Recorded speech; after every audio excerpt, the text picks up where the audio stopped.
Ésaïe chapitre 32. Voici, le roi régnera selon la justice. Les princes gouverneront avec équité, et chacun d'eux sera comme un abri contre le vent, et un refuge contre la pluie, comme des ruisseaux d'eau dans une terre aride, comme l'ombre d'un grand rocher dans un pays désolé. Alors les yeux de ceux qui voient ne seront plus couverts, et les oreilles de ceux qui entendent seront attentives.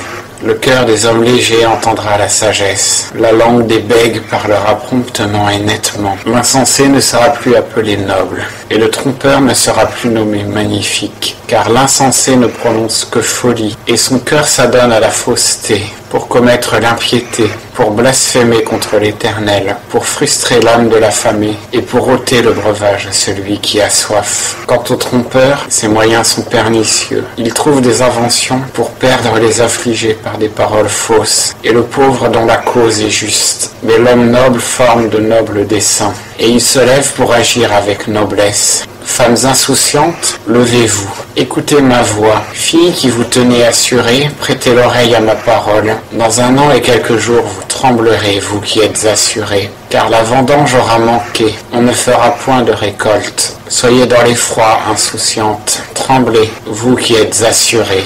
Dépouillez-vous, mettez-vous à nu, saignez vos reins pour le deuil. Frappez-vous la poitrine à cause des belles campagnes et des vignes fertiles. Les épines, les ronces monteront sur la terre de mon peuple, même sur toutes les maisons de plaisance de la cité joyeuse. Car le palais est abandonné, la ville brillante est délaissée.